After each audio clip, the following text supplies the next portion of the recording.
वापस से बना के सिखाना है ना आपको, कौन सा वाला जो ट्रांजिशन मेटल का आपने देखा है, राइट?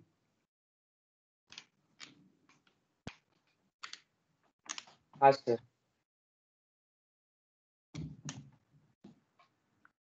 चलो देखते हैं भाई ट्रांजिशन मेटल का ग्राफ कैसा है। आपने प्लॉट किया, इधर रखे आपने रेडियस और इधर आपने रखा atomic number.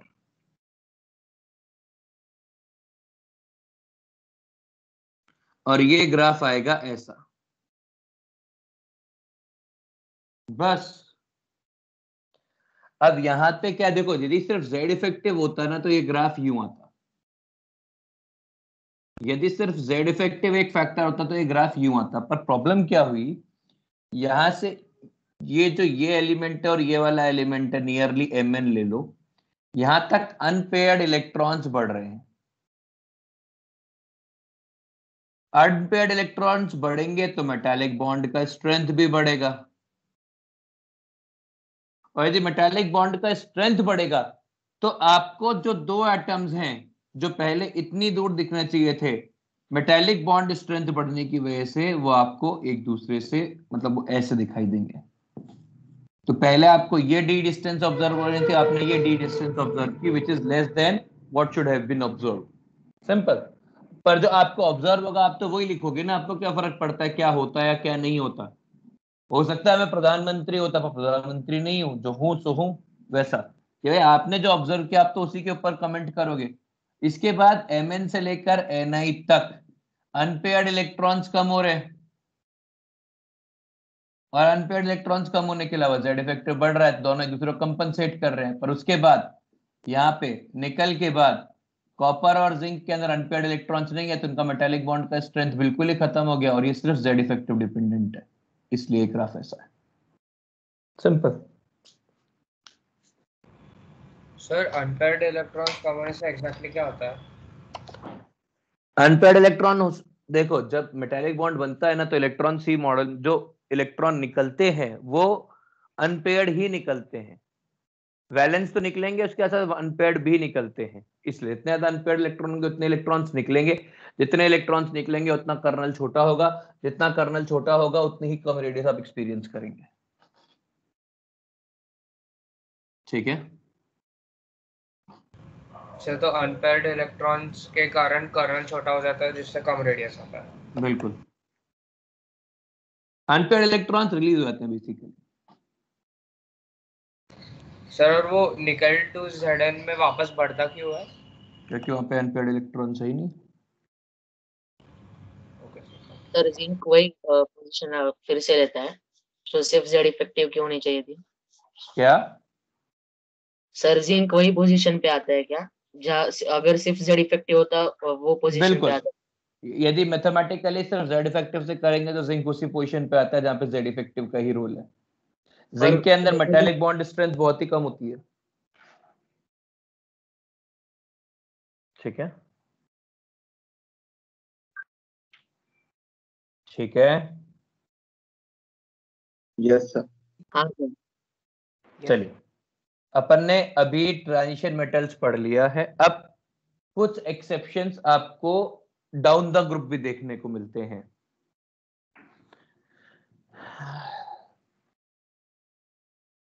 Third period,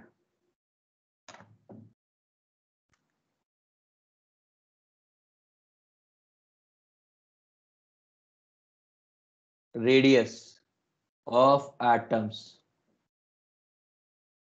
in 13th group।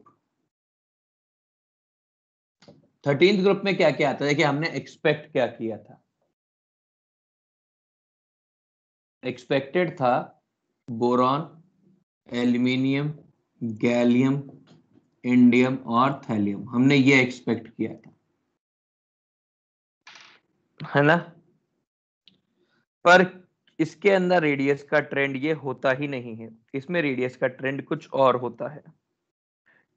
कोई कुछ कहना चाहेगा क्या हो सकता है? वैसे ही मतलब कुछ, क्योंकि आप लोगों में से काफी लोग पहले से पढ़ के आते हैं इसलिए पूछ रहा हूं।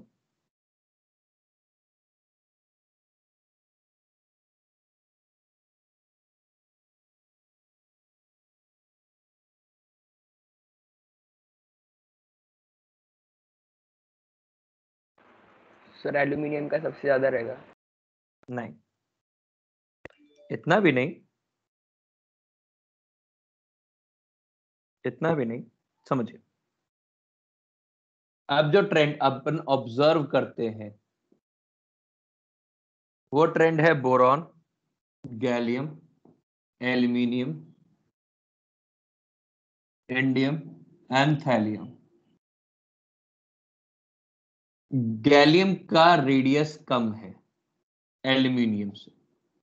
मतलब और एक और तरीका है, इसको ऐसा भी लिखते हैं, बोरॉन से बड़ा है gallium, almost equal to aluminium, indium बड़ा है ना, ऑलमोस्ट इक्वल टू थैलियम, ऐसा भी लिखते हैं, दोनों लिख सकते हैं। पर ज्यादा मोर करेक्ट ये वाला है, चाहे थोड़ा सा ही अंतर हो पर है। पर कुछ ऑथर्स ऐसा भी लिखते हैं।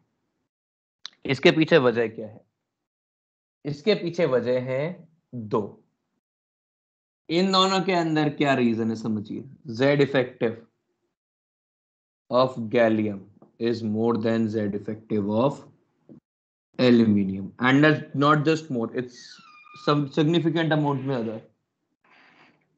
ठीक है, तो जब सिग्निफिकेंट अमाउंट के अंदर Z इफेक्टिव गैलियम का ज्यादा है, तो सीधी सी बात है कि जो रेडियस होगी, रेडियस ऑफ गैलियम वो डिक्रीज कर जानी चाहिए, और वो कर जाती है। आपने गैलियम का Z इफेक्टिव निकालेंगे तो आप एक्सपीरियंस भी कर पाएंगे, पहली चीज। तो इसीलिए गैलियम पीछे शिफ्ट कर जाता है, ये गैलियम यहाँ पे इसीलिए आ जाता है। ठीक है, सेकंड रीजन ये ध्यान देना है, इंडियम एंड थैलियम में क्या होएगा, radius of thallium decreases and is less than expected due to lanthanide contraction।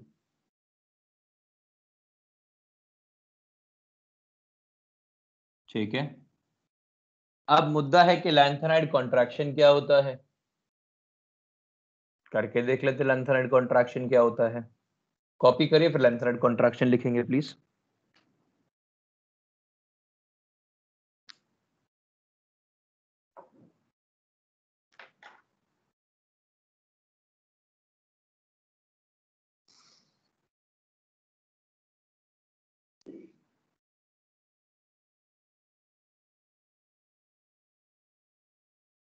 इतना कॉपी करिए, फिर लैंथेनाइड कॉन्ट्रैक्शन लिखेंगे। सर वो जेड इफेक्टिव ऑफ गैलियम ज्यादा क्यों है? निकाल के देख ले,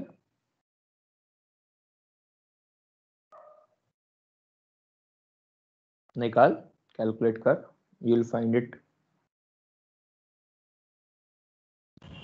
सर पर मतलब ऐसा क्यों एक्सेप्शन?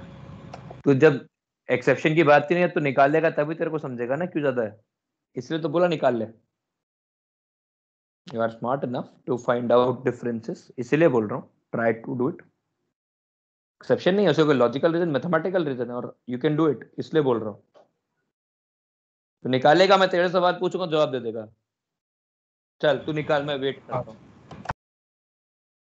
एल्यूमिनियम के लास्ट इलेक्ट्रॉन और गैलियम के लास्ट इलेक्ट्रॉन का जेड इफेक्टिव निकालो।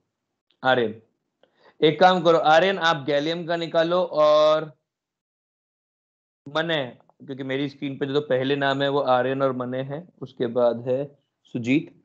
तो मने आप एल्यूमिनियम का निकालो, आर्यन गैलियम का निकाल रहा है, फिर अपन दोनों उसको कंपेयर करेंगे, Z effective for the first electron. बाकी और लोग भी निकाल सकते हैं, पर मैं पूछूंगा इन दोनों से, और इन दोनों को वेरीफाई कराने के लिए बाकी सबसे।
हाँ जी बिल्कुल। आर्यन जवाब मिल गया? आर्यन? हाँ सर। कितना आया जेड इफेक्टिव? सर गैलियम का 5.35 आया मेरा। नहीं 5 है गैलियम का, और एल्यूमिनियम का है 3.5। सर कैसे? सोचो। सर गैलियम में एस 4s1 4p1 रहता है तो फिर। अच्छा, गैलियम में 4s1 या 4s2 4p1?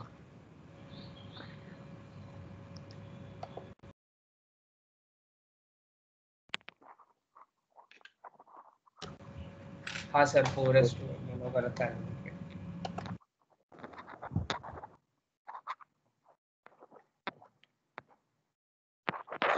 ठीक है, ये वाला चीज समझ गए। अब बात करते हैं लैंथेनाइड कॉन्ट्रैक्शन की। लैंथेनाइड कॉन्ट्रैक्शन क्या होता है?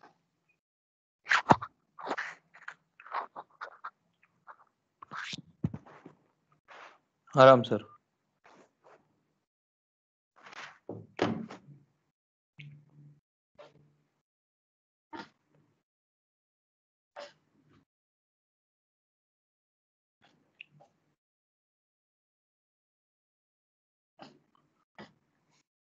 चलिए, लैंथेनाइड कॉन्ट्रैक्शन क्या होता है?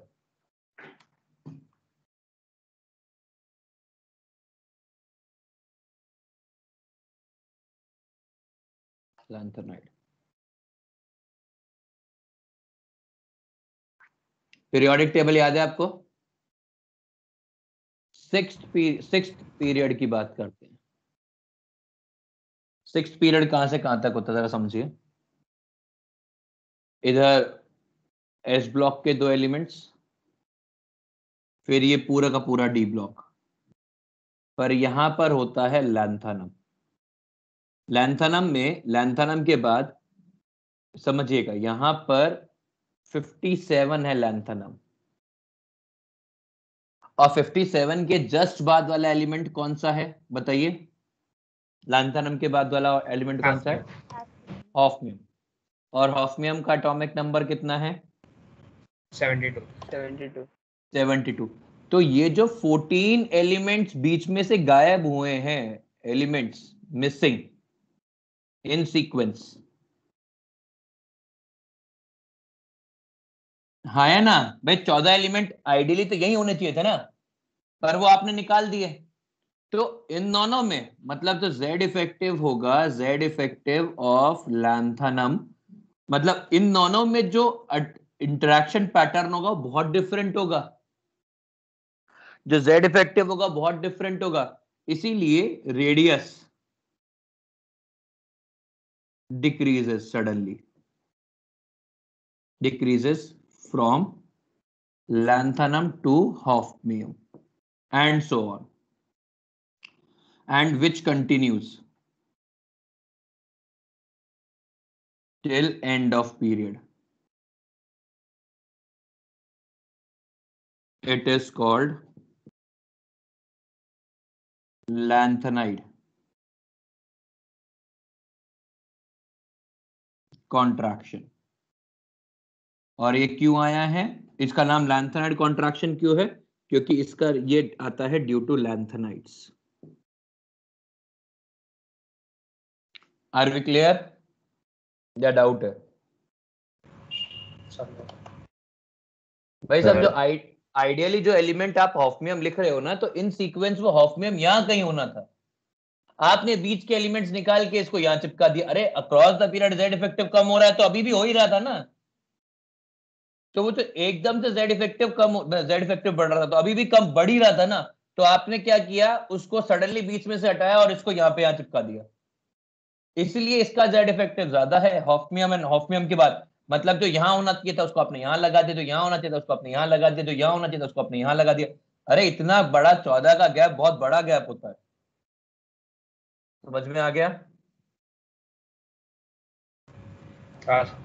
Sir end of the period तक ही होगा ये, सिर्फ लैंथनम और हॉफनियम के बीच में रहेगा ना बड़ा तो मेजर चेंज। भाई मेजर चेंज रहेगा पर कम तो सारे ही होंगे ना। ठीक है ना, मेजर किसी में नहीं होगा ना एंड ऑफ पीरियड तक, क्योंकि ये अर्थ सब बोल रहा ऑर्डर है में क्या? है। अर्थ बोल रहा है। हाँ सर। मान ले 10 पिकोमीटर रेडियस ऑब्जर्व होनी थी, मान लेते हैं ऑब्जर्व एक्सपेक्टेड, और ऑब्जर्व हुई 8 पिकोमीटर, तो क्या रेडियस कम हुई? वो तो सभी की कम होगी ना।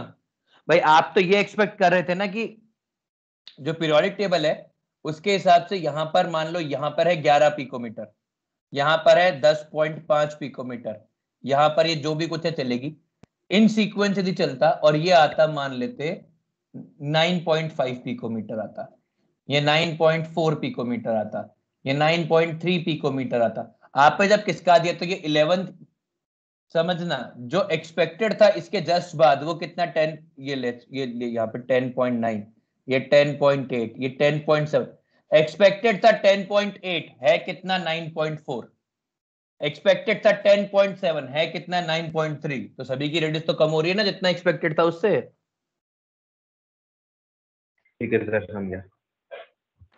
सर हम्म सर आपने बोला था कल कि 8, 9, 10th पीरियड में मतलब ट्रांजिशन एलिमेंट पे एक्सेप्शन रहता है कि वो तीनों इक्वल होते हैं और फिर 10th पीरियड के बाद बढ़ने लगता है, तो इधर कैसे कम होने लग गया? एक सेकंड, क्या बोला फिर से बोल।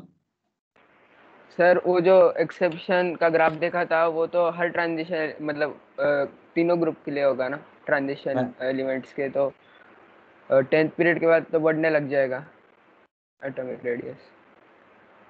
पर इतना नहीं बढ़ेगा ना, इतना कम हो गया। भाई तू समझ, तेरा स्केल ही चेंज हो गया है। और ये कौन डाउट कौन पूछ रहा है? सर मैंने एक सवाल का जवाब देगा। हाँ सर। मतलब तू पहले डील कर रहा है प्लास्टिक के अंदर और एकदम से तूने मेटल के अंदर डील करना चालू कर दिया। कौन सा हेवियर होगा और कौन सा लाइटर होगा? प्लास्टिक की जो मेटल है वो। मेटल हेवियर होगा, प्लास्टिक अब लाइट। मेटल के अंदर लाइटर मेटल भी प्लास्टिक से तो हेवी होगा ना। हाँ सर। वैसा है। तो ट्रेंड को आप क्या कर रहे हो, आप उस ट्रेंड को ये सोच रहे हो कि रेडियस बढ़ेगी, इतनी बढ़ जाएगी, इतनी कुछ नहीं बढ़ती है यार। हाँ सर। तो यहां पर है एस ब्लॉक, यहां पर है लैंथनम, लैंथनम के बाद है हॉफनियम, और यहाँ पे जो Z है वो है 57, और यहाँ का जो Z है वो है 71, 72, which creates all the ruckus। ठीक है, इसको बोलते हैं lanthanide contraction. Are we clear? Yes sir. मतलब मैं ये बोल सकता हूं कि यही ट्रेंड मुझको ऑब्जर्व होगा और भी एलिमेंट्स में, तो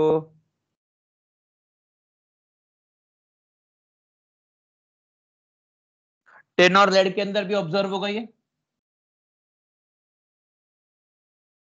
14th ग्रुप कार्बन, सिलिकॉन, उसके बाद कौन सा है?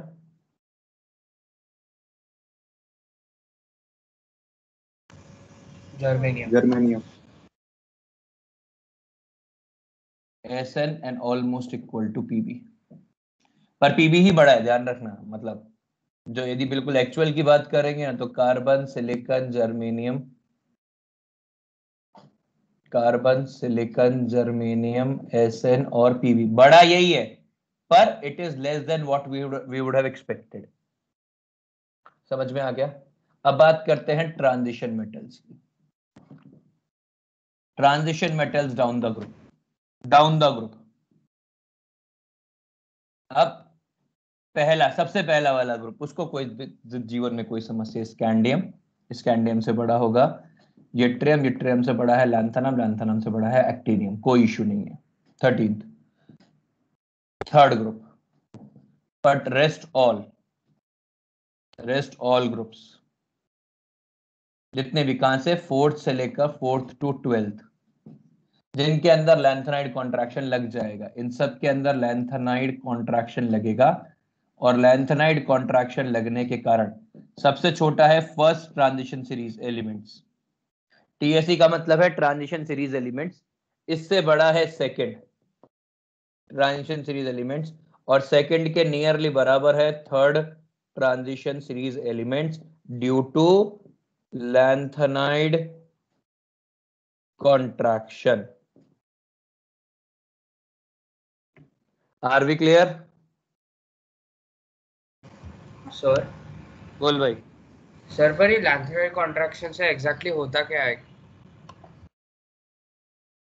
मतलब एग्जैक्टली क्या का क्या मतलब है? अभी एग्जैक्टली तो बता रहा था मैं। सर मतलब उससे फर्क क्या पड़ेगा? उससे बस मतलब जैसे अर्थ ने बोला कि वो दो एलिमेंट्स के बीच का डिफरेंस होगा बड़ा, बाकी तो वैसे ही चलेगा ना जो नॉर्मल ट्रेंड है। अरे जीनियस, क्यों नहीं सुन रहे हो यार? अच्छा, कभी एक बात था, आर्यन, कभी इंक्रीजिंग ऑर्डर ऑफ हाइट के अंदर बैठे हो, लाइन में लगे हो? हाँ सर। ऐसी होती है ना वो,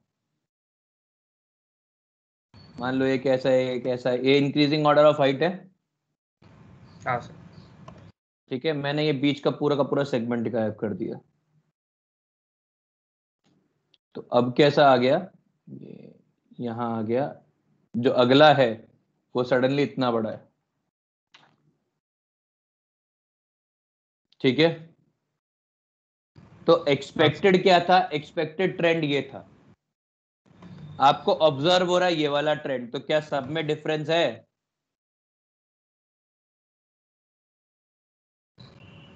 हाँ ये है, ये हो रहा है लैंथेनाइड कॉन्ट्रैक्शन की, we expected this, we are getting this. Sir, वो second TSE almost equal to third क्यों है? सेम, उसके अंदर सब में लैंथेनाइड कॉन्ट्रैक्शन लगेगा, लैंथेनाइड कॉन्ट्रैक्शन हॉफमियम से लगना चालू हो जाएगा। मतलब यही तूने कहा कि लैंथेनम के ऊपर जर्कोनियम है और नियरली इक्वल टू हॉफमियम, क्योंकि हॉफमियम पे लैंथेनाइड कॉन्ट्रैक्शन लगता है, वैसा। सर ओके, टीएससी मतलब? Transition series elements.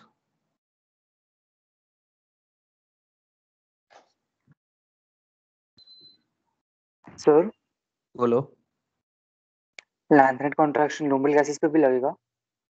यार, नोबल गैसेस से भी लगेगा, पर उनके लिए तो अपन वैसे भी वो क्या कहते हैं, वैंडरवाल रेडियस काउंट कर रहे हैं ना, तो उतना इफेक्ट दिखता नहीं है। सर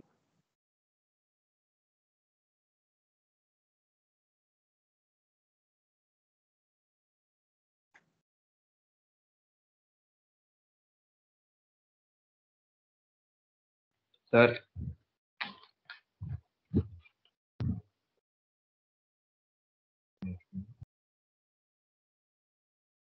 बोलो। सर सेवेंथ पीरियड में भी लैंथेनाइड कॉन्ट्रैक्शन ही बोलेंगे क्या, क्योंकि एक्टिनियम से होता है, अलग नहीं नाम नहीं, नहीं है। तो उसको एक्टिनाइड कॉन्ट्रैक्शन बोलते हैं, पर वो अपने सिलेबस में नहीं होता है, बोलते हैं उसको एक्टिनाइड ही है। ठीक है। सर फोटो भेज दो ना चैट में, मेरा नेट बहुत खराब चल रहा है।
सर बोलो।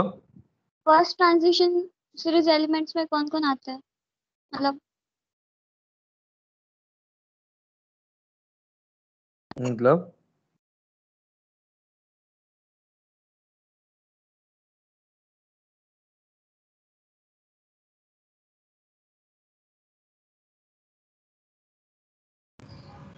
सर वो S N almost equal to PP, वो भी लैंथरेट कॉन्ट्रैक्शन के कारण है क्या? हाँ बिल्कुल, वो भी लेंथ भाई सभी में लगेगा ना यार। आप ये चीज आप जो एक्सपेक्ट कर रहे हो उससे कम हर चीज होगी, मतलब हर कुछ। सर तो सिर्फ 14 नहीं, 15 16 सब में लगेगा क्या? बिल्कुल 14 18 16 सब में लगेगा।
सर बोलो।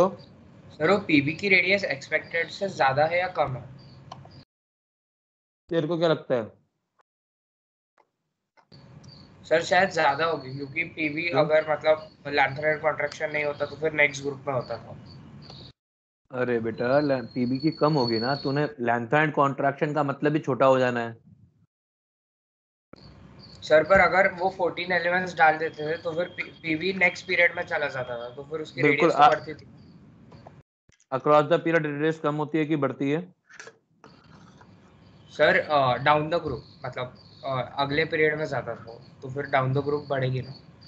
अगले पीरियड में नहीं आता, वो उसी पीरियड में रहता, क्योंकि आप अभी पीरियोडिक टेबल को वैसे ही सोच रहे हो कि P6 तक है, तो P6 तक बढ़ता क्या उसका कि अगला पीरियड में एंटर कराता। हाँ पूरा बढ़ता था। नहीं समझा? हाँ समझा सर। सर तो फिर मतलब ग्रुप ज्यादा होते थे क्या अगर ये लैंथरेट्स का अलग नहीं होता था तो? बिल्कुल 14 ग्रुप बीच में और होते हैं। Okay sir. सर आपने फोटो भेजा है क्या? हाँ सर आया नहीं अभी तक। आया ही नहीं सर अभी तो। आया सर, भेजता हूँ। भेजा है भाई चैट में।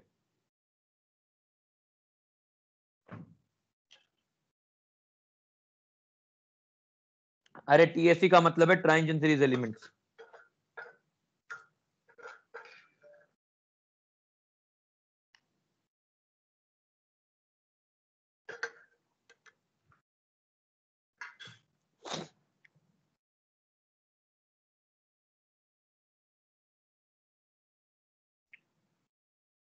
देवांग, टीएससी का मतलब है ट्रांजिशन सीरीज एलिमेंट्स।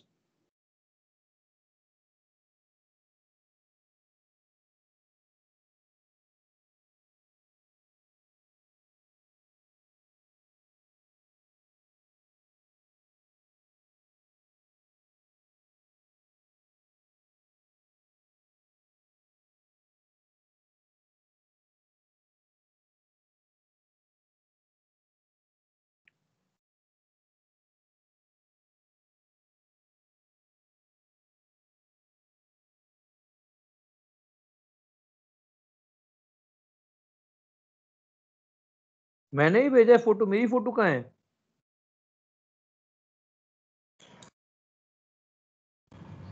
सर आपने नई पोस्ट बना के रिप्लाई किया है, चैट के अंदर रिप्लाई नहीं किया। अरे यार, वो डायरेक्ट अपलोड कर देगा तो वो नहीं चैट के अंदर ही जाएगा। सही बात है।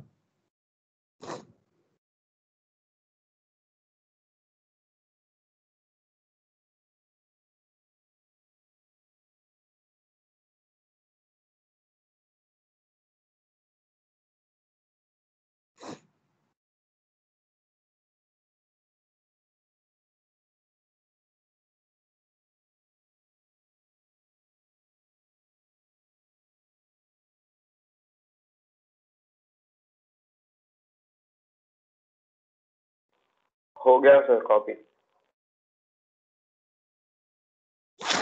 हो गया, आगे बढ़े। सर बोल भाई।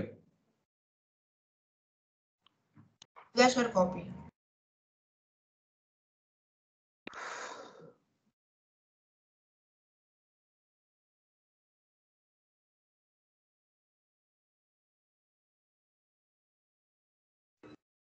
एक बार लैंथेनाइड कॉन्ट्रैक्शन के बारे में 2 लाइनें लिख लो please.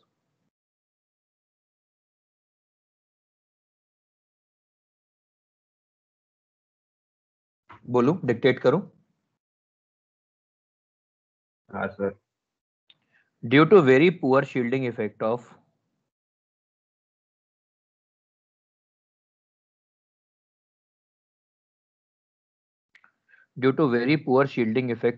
f electrons,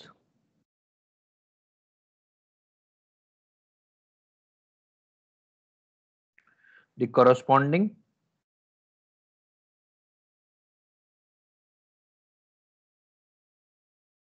proton inside nucleus attracts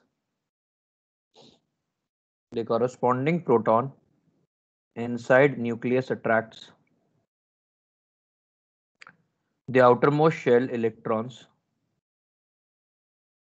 The corresponding proton inside nucleus attracts the outermost electron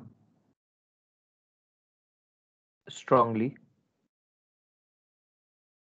due to which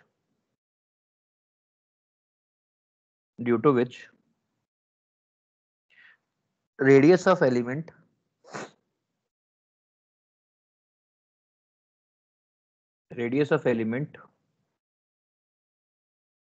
decreases.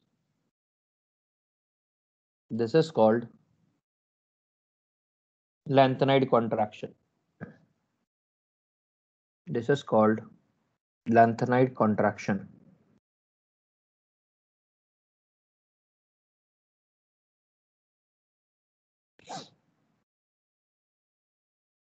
This increase in attraction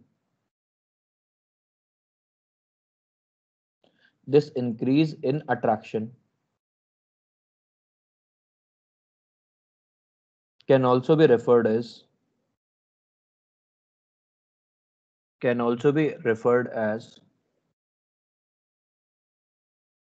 increase in Z effective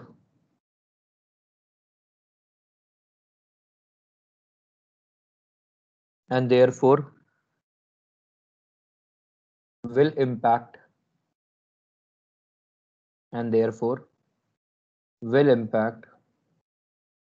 all properties involving Z effective.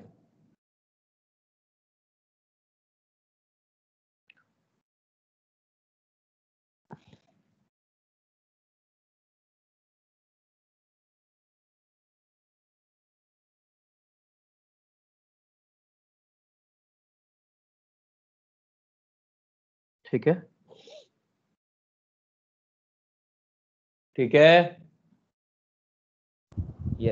हाँ sir. हाँ हाँ sir. Sir. Yes sir. चलिए आगे बढ़ते हैं। Ionic radius. Sir वो very poor shielding effect of F electrons.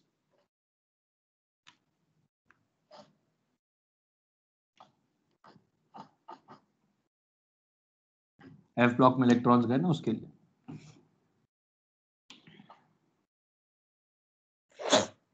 समझिए, अगला है आयनिक रेडियस।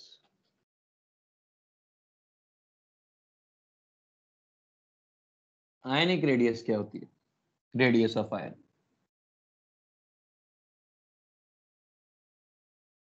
अब आयन हमारे पास दो टाइप के होते हैं। तो हमने कहा हमारे पास एक m है एलिमेंट, यदि इसने एक इलेक्ट्रॉन गेन किया तो ये बनाएगा m माइनस और इसको बोलेंगे अनायन, और यदि इसने एक इलेक्ट्रॉन लूज किया तो इसको ये बनेगा m प्लस, ये बनेगा कटायन। ठीक है। अब यदि हम अनायन की बात करेंगे, यदि कभी कोई अनायन बनेगा तो उसकी रेडियस जो है वो इंक्रीज कर जाएगी, और यदि कोई कटायन बनेगा तो उसकी रेडियस डिक्रीज कर जाएगी। रेडियस डिक्रीज करने का पर्पस क्या क्या होता है, मतलब क्यों रेडियस डिक्रीज कर जाती है? क्योंकि सबसे पहली बात, शेल नंबर माइट डिक्रीज। यदि शेल नंबर डिक्रीज कर गया तो रेडियस में डिक्रीज बहुत बहुत अब्रप्ट आता है। दूसरा, सिग्मा डिक्रीजेस। तीसरा, जेड इफेक्टिव इंक्रीजेस। ठीक है। और यहां पे रेडियस क्यों इंक्रीज करती है? क्योंकि पहला, शेल नंबर माइट इंक्रीज, हो सकता है नहीं हो, सेम शेल में ऐड हो जाए। दूसरा, सिग्मा इंक्रीजेस, क्योंकि इलेक्ट्रॉन्स बढ़ेंगे तो सिग्मा बढ़ेगा। और तीसरा, जेड इफेक्टिव डिक्रीजेस। मतलब यदि मेरे पास कोई एक मेटल है और मेरे को उनको कंपेयर करना है तो m प्लस की रेडियस छोटी होगी m से और m की रेडियस छोटी होगी m माइनस से। बात समझ में आ गई?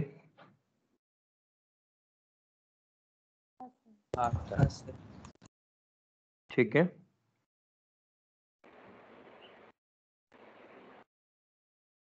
चलिए सर बोलो। सर ये सिर्फ मेटल्स के लिए रहेगा क्या? अरे नॉन सबके लिए, मेटल्स के लिए? अरे सबके लिए, मेटल्स नॉन मेटल सबके लिए। आप बनाओ तो सही।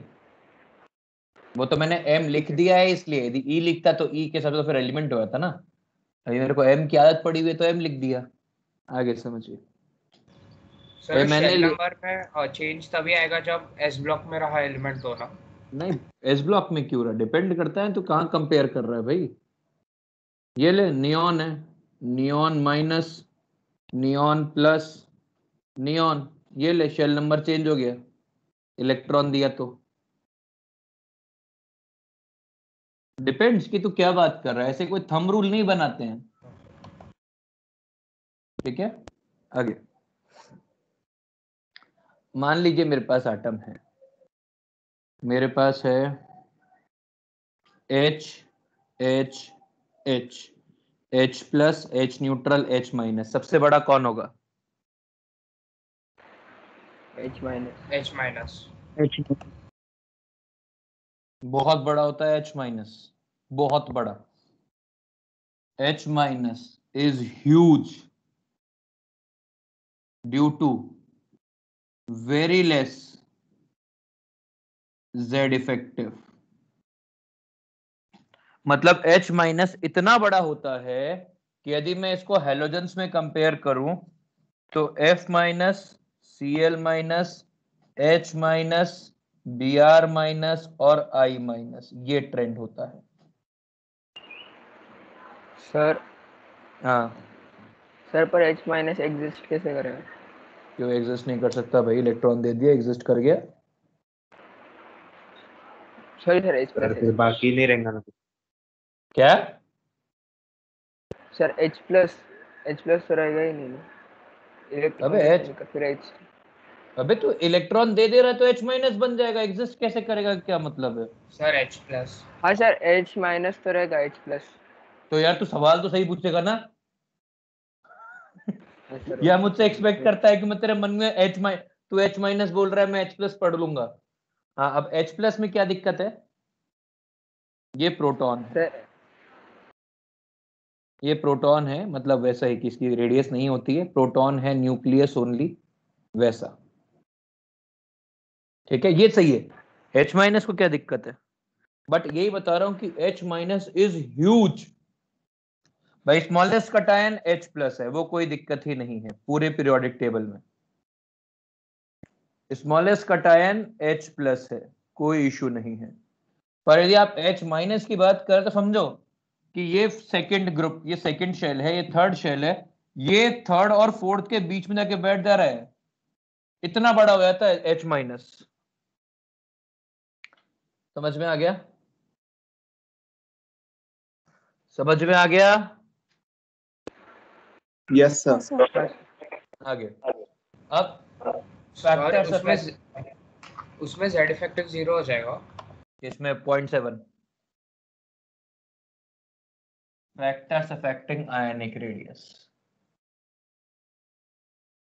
यार एक बात बताओ, वैसे ही आप सब लोगों से, मतलब देखो जो डाउट पूछ रहे हैं मेरी बात समझो प्लीज। आप लोग है ना, कोई भी बात बोलने से पहले थोड़ा सोचा करो कि क्या बोल रहे हो। वो मेरे लिए नहीं है, मेरे पास जवाब रेडी होते हैं, पर आप भी तो सोचोगे ना।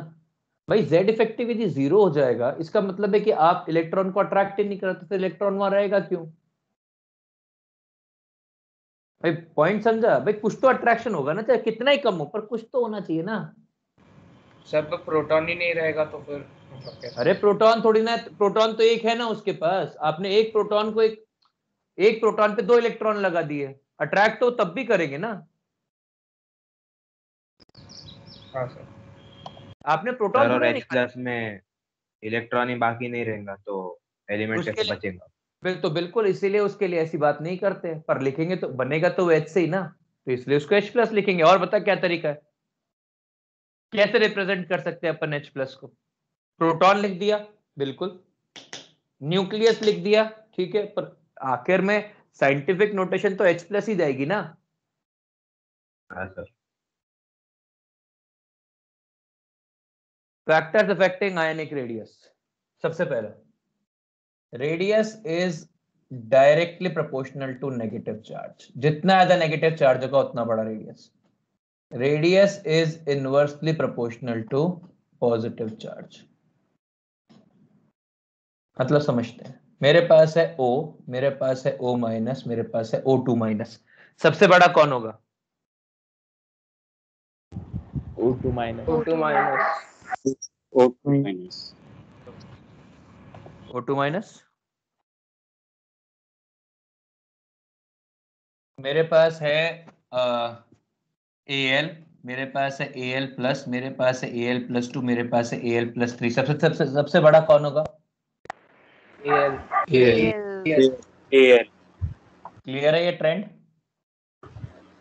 हाँ सर। Yes sir. मेरे पास है chromium, chromium plus 2, chromium plus 3, chromium plus 4, chromium plus 5, chromium plus 6। सबसे छोटा कौन होगा?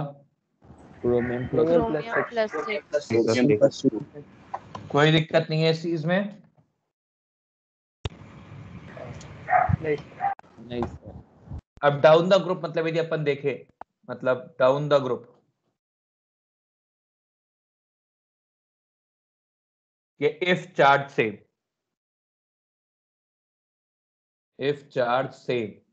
then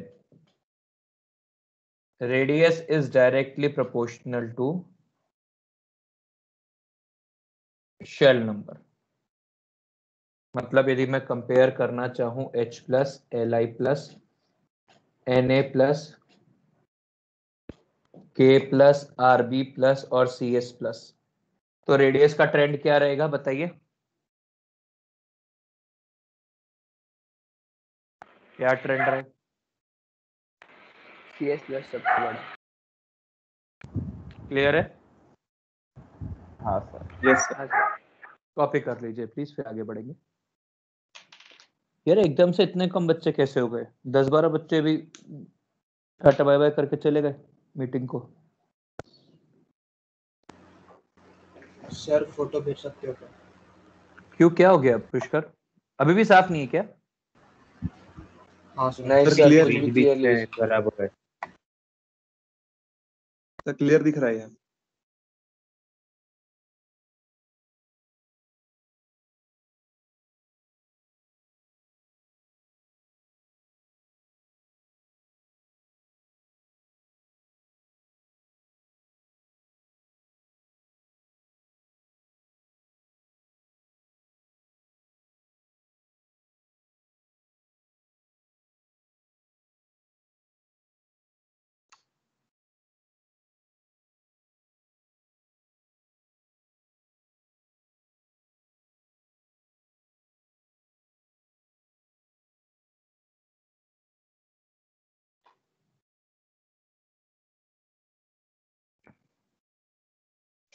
देवांग He क्यों ह्यूज होगा भाई?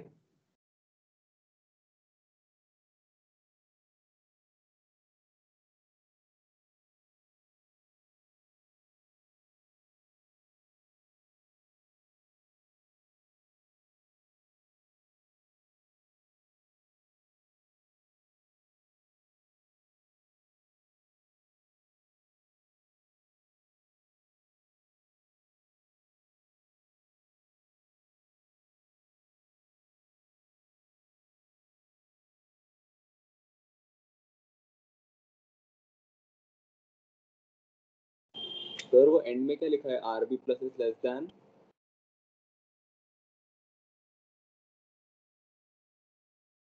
क्या मैंने क्या लिखा है मतलब?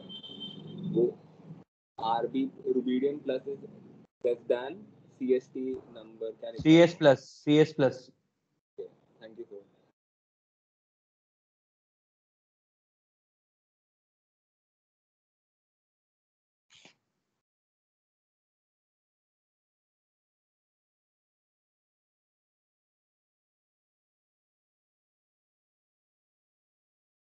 मैं क्लास खत्म कर रहा हूँ क्या? मुझे मालूम ही नहीं है।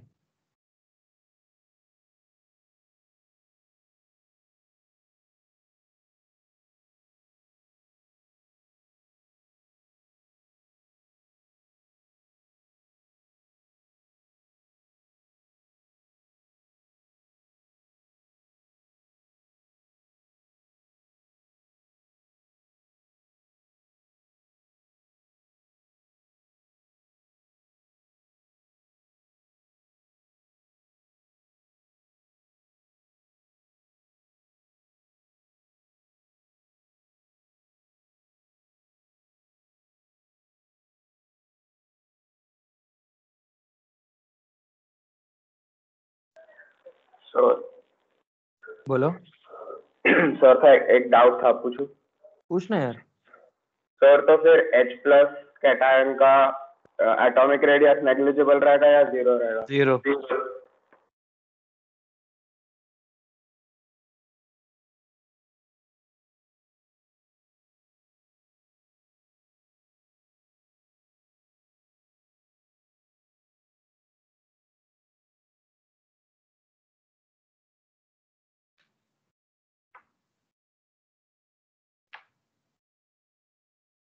सर अगर मतलब समझो हमें एल्यूमिनियम में 3s का Z इफेक्टिव निकालना है, तो फिर हम सिग्मा के कैलकुलेशन में 3p के इलेक्ट्रॉन्स का भी काउंट करेंगे क्या? नहीं, 3p में इलेक्ट्रॉन है ना, वो तो एक ही ग्रुप है ना।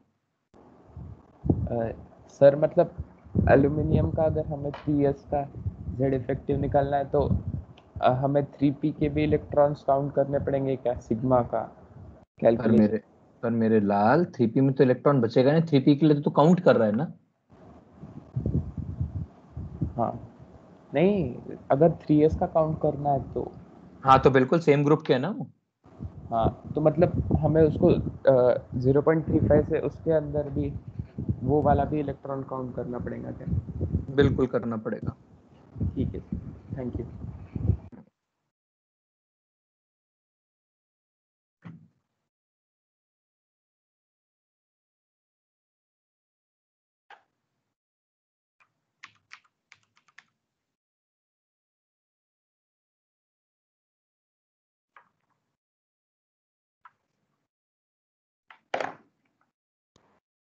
सर हो गया लिख के।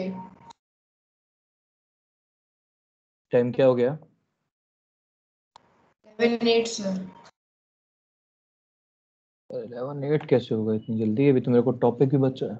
चलो फिर जाओ यार, यदि 11:08 ही हो गए हैं तो।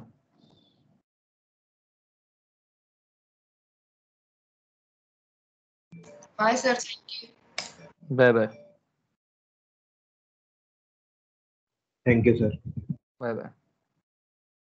Thank you sir. Bye bye bye bye. तो लेक्चर के स्टार्ट का थोड़ा डाउट था मेरे को।